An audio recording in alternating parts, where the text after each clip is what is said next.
ചേട്ടന്റെ ട്രിപ്പ് എല്ലാം കോളായെന്നാ തോന്നുന്നത്. എന്ത് പറ്റി? പാസ്പോർട്ട് മിസ്സായോ അല്ലെങ്കിൽ വിസക്ക് എന്തെങ്കിലും ഇഷ്യൂ ഉണ്ടായോ? എന്താ സംഭവം? എന്താ? ഞാൻ ഇന്നലെ ഒരു പവർ ബാങ്ക് മേടിച്ചു.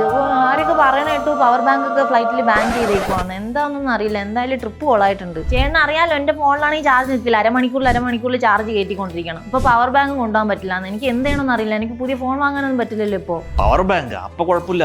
ഇത് ആക്ച്വലി ബാൻ ചെയ്തിട്ടൊന്നുമില്ല. പക്ഷെ ഇപ്പൊ ഇതിനെ ചുറ്റിപ്പറ്റി കുറച്ച് സ്ട്രിക്റ്റ് ആയിട്ടുള്ള റൂൾസ് അപ്ലിക്കബിൾ ആണ്. സ്ട്രിക്റ്റ് റൂൾ ആണോ? ആക്ച്വലി സംഭവം എന്താണെന്ന് വെച്ചാൽ ചില എയർലൈൻസുകൾ പവർ ബാങ്ക് കംപ്ലീറ്റ്ലി ക്യാരി ചെയ്യുന്നത് ബാൻ ചെയ്തിട്ടുണ്ട്. പക്ഷേ ഇത് എല്ലാ എയർലൈൻസിലും ഇതുവരെ അപ്ലിക്കബിൾ ആയിട്ടില്ല. അതുപോലെ ഇന്ത്യയിൽ ഈ റൂള് വരാൻ, അതായത് പവർ ബാങ്ക് ക്യാരി ചെയ്യാനേ പറ്റില്ല എന്നുള്ള നിയമം വരാനുള്ള സാധ്യത ഉണ്ട്. പക്ഷേ ഇതുവരെ അത് നിലവിൽ വന്നിട്ടില്ല. ആക്ച്വലി എന്താ സംഭവം എന്ന് വെച്ചാൽ ചില ആളുകൾ പവർ ബാങ്ക് വാങ്ങുന്ന സമയത്ത് വളരെ ചീപ്പായിട്ടുള്ള ബാറ്ററി ഒക്കെ യൂസ് ചെയ്യുന്ന പവർ ബാങ്ക് വാങ്ങിക്കുന്നുണ്ട്. ഇത് ഫ്ലൈറ്റിൽ ക്യാരി ചെയ്യുന്ന സമയത്ത് ഓവർ ഹീറ്റ് കാരണം ചിലപ്പോൾ സ്മോക്ക് ഉണ്ടാവാം, ചിലപ്പോൾ ചെറിയ ഫയർ ഉണ്ടാവാം, സ്പാർക്കിൾസ് ഉണ്ടാവാം.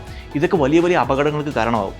പല ഇൻസിഡൻസിലും ഫ്ലൈറ്റ് ഇത്തരത്തിലുള്ള ഇഷ്യൂ കാരണം യൂ ടേൺ എടുത്ത് തിരിച്ച് എയർപോർട്ടിലേക്ക് വരുന്ന സംഭവം വരെ ഉണ്ടായിട്ടുണ്ട്. ഇന്റർനാഷണലി ഫ്ലൈ ചെയ്യുന്ന ഒരുപാട് എയർലൈൻസ് ഇപ്പോൾ പവർ ബാങ്ക് കംപ്ലീറ്റ്ലി ബാൻ ചെയ്തിട്ടുണ്ട്. അതായത് ഫ്ലൈറ്റിൽ ക്യാരി ചെയ്യാൻ പറ്റില്ല എന്ന് ഓൾറെഡി നിയമം വന്നിട്ടുണ്ട്. ഇന്ത്യയിൽ ഇതുവരെ നിയമം ഇതുവരെ വന്നിട്ടില്ല, പക്ഷേ വരാനുള്ള സാധ്യത ഉണ്ട് എന്നാണ് പറയുന്നത്. മിക്ക ഇന്റർനാഷണൽ ഫ്ലൈറ്റുകളിൽ ഇപ്പോൾ സീറ്റിന്റെ അടിയിൽ ചാർജിന്റെ പോർട്ടൽ ഉണ്ട്. അപ്പോൾ എനിക്ക് ജസ്റ്റ് USB കേബിൾ വെച്ചിട്ട് ഫോണോ എന്തോ വെച്ച് ചാർജ് ചെയ്യാം. അതേസമയം ചില എയർലൈൻസുകൾ പവർ ബാങ്ക് ക്യാരി ചെയ്യാൻ അലോ ചെയ്യുന്നുണ്ട്. 1000 mAh ഉള്ള അല്ലെങ്കിൽ 1500 mAh ഉള്ള പവർ ബാങ്കുകൾ. ആണോ?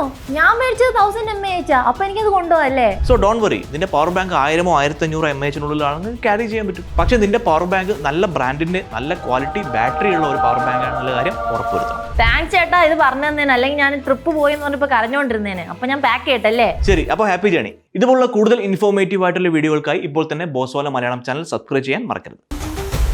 Bosswala. Be the boss.